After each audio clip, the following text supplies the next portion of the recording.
കാര്യങ്ങൾ കൈവിടുകയാണെന്ന സത്യം American president Donald Trump തിരിച്ചറിയുന്നില്ലെങ്കിലും അത് അമേരിക്കൻ അധികൃതർ അറിയുന്നുണ്ട്. പണ്ടത്തെ പോലെയല്ല, ഇന്ന് അമേരിക്കയുടെ കൈവശം ആയുധങ്ങളുടെ ഗണ്യമായ കുറവുണ്ട്. ജോ ബൈഡൻ പ്രസിഡന്റായിരുന്ന കാലഘട്ടത്തിൽ സമാധാനത്തിനിറങ്ങി തിരിച്ച അമേരിക്ക ആയുധശേഷി വർദ്ധിപ്പിക്കുന്ന കാര്യത്തിൽ ശ്രദ്ധ കേന്ദ്രീകരിച്ചിരുന്നില്ല. ഇക്കാര്യത്തിൽ വേണ്ട ജാഗ്രത പുലർത്താതെയാണ് അമേരിക്കൻ ഭരണകൂടം ഇറാൻ അധിനിവേശത്തിനിറങ്ങിയത്.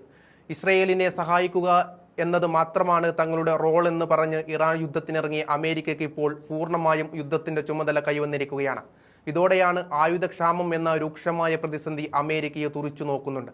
ഇറാനുമായുള്ള സംഘർഷം 10 ദിവസം കൂടി നീണ്ടുനിന്നാൽ അമേരിക്കയുടെ പക്കലുള്ള മിസൈലുകളുടെ ശേഖരം അപകടകരമായ രീതിയിൽ കുറയുമെന്ന് പെന്റഗൺ മുന്നറിയിപ്പ് നൽകിയതോടെയാണ് ആയുധക്ഷാമ പ്രതിസന്ധിയായി തലപൊക്കുന്നത്.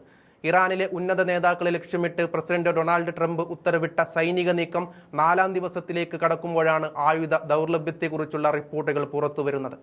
ആണവ ചർച്ചകളിലെ അതൃപ്തിയെ തുടർന്ന് സുപ്രീം നേതാവ് ആയത്തുള്ള അലി ഖമേനി ഉൾപ്പെടെയുള്ളവരെ പുറത്താക്കാൻ ട്രംപ് ഉത്തരവിട്ടിരുന്നു. ഇതിന് പ്രതികാരമായി ഇറാഖ്, ഖത്തർ, സൗദി അറേബ്യ എന്നിവിടങ്ങളിലെ US താവളങ്ങൾക്ക് നേരെ ഇറാൻ ശക്തമായ മിസൈൽ, ഡ്രോൺ ആക്രമണങ്ങൾ നടത്തിയിരുന്നു.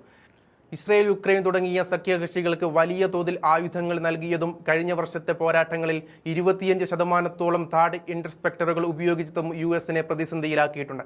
അമേരിക്കയുടെ പക്കൽ അനന്തമായ ആയുധശേഖരമുണ്ടെന്നും എന്നേക്കും യുദ്ധം ചെയ്യാൻ സാധിക്കുമെന്നും ട്രംപ് ട്രൂത്ത് സോഷ്യലിലൂടെ അവകാശപ്പെട്ടെങ്കിലും പെന്റഗൺ ഉദ്യോഗസ്ഥർ ഇത് തള്ളിക്കളയുകയായിരുന്നു.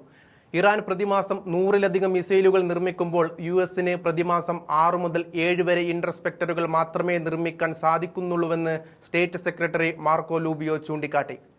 യുദ്ധത്തിന്റെ സാമ്പത്തിക ആഘാതവും കടുപ്പമേറിയതാണ്. ഇതും അമേരിക്കയെ വലിയ പ്രതിസന്ധിയിലേക്ക് തള്ളിവിട്ട് കഴിഞ്ഞു. ആദ്യ 24 മണിക്കൂറിൽ മാത്രം ഏകദേശം 7000 കോടി രൂപയോളമാണ് അമേരിക്ക ചെലവഴിച്ചത്. യുദ്ധം 5 ആഴ്ചയോളം നീണ്ടുനിന്നാൽ അത് 18.87 ലക്ഷം കോടി രൂപയുടെ ബാധ്യത വരുത്തിവെക്കുമെന്ന് സാമ്പത്തിക വിദഗ്ധർ മുന്നറിയിപ്പ് നൽകുന്നുണ്ട്. പ്രത്യേകിച്ച് JCAM കിറ്റുകൾ, SM-30 മിസൈലുകൾ എന്നിവയുടെ കുറവ് വരും ദിവസങ്ങളിൽ അമേരിക്കയുടെ പ്രതിരോധ നീക്കങ്ങളെ ബാധിച്ചേക്കുമെന്നത് ഉറപ്പാണ്. 5 ദിവസത്തിനുള്ളിൽ ഇറാനെ പൂട്ടിക്കെട്ടാമെന്ന ആത്മവിശ്വാസമാണ് അമേരിക്കയെ തളർത്തിയത്. 4ാം ദിനത്തിൽ ശക്തമായ പ്രതിരോധം ഇറാൻ സ്വീകരിക്കുന്നുണ്ട്. ഇറാനു ചുറ്റുമുള്ള ഗൾഫ് രാജ്യങ്ങൾ കൈയച്ച് സഹായം ചൊരിയുന്നതോടെ ഇറാൻ മുന്നേറ്റം തുടരുന്നുണ്ട്. ഇതിന്റെ ഭാഗമായി ദുബൈയിലെ അമേരിക്കൻ കോൺസുലേറ്റിന് നേരെ ഇറാന്റെ ആക്രമണം ഉണ്ടായിരിക്കുകയാണ്. ഞങ്ങൾ ആദ്യം അവരുടെ കണ്ണുകൾ എടുത്തു എന്ന വാക്കുകൾ ഇസ്രയേൽ ആത്മവിശ്വാസത്തോടെയാണ് പറയുന്നതെങ്കിലും ഇറാനെ സംബന്ധിച്ചിടത്തോളം അത് പൊറുക്കാനും മറക്കാനും കഴിയുന്നതിലും അപ്പുറമാണ്. ഖമേനിയെ ഇല്ലാതാക്കുന്നതോടെ ഇറാൻ മുട്ടുമടക്കുമെന്നാണ് അമേരിക്ക പ്രതീക്ഷിച്ചത്. എന്നാൽ അതുണ്ടായില്ലെന്ന് മാത്രമല്ല, അതിൻ്റെ വൈരാഗ്യം പ്രതികാരമായി മാറ്റിയാണ് ഇറാൻ മിസൈൽ തീമഴ പെയ്യിക്കുന്നത്. അമേരിക്കൻ കോൺസുലേറ്റിനെ ഒന്ന് തോണ്ടിവിടുകയാണ് ഇറാൻ ചെയ്തിട്ടുള്ളത്. ചെറിയ സ്ഫോടനത്തിലൂടെ കോൺസുലേറ്റിൽ അഗ്നി പടർത്താൻ ഇറാന് സാധിച്ചു. ഇതോടെയാണ് യുദ്ധത്തിൽ നിയന്ത്രണം കൊണ്ടുവരാൻ പെന്റഗൺ നിർബന്ധിതരായത്. 10ാം ദിവസം കൊണ്ട് കാര്യങ്ങൾ തീരുമാനമായില്ലെങ്കിൽ സൈന്യത്തെ തിരികെ വിളിക്കണമെന്ന നിർദ്ദേശവും പെന്റഗൺ നൽകുന്നുണ്ട്.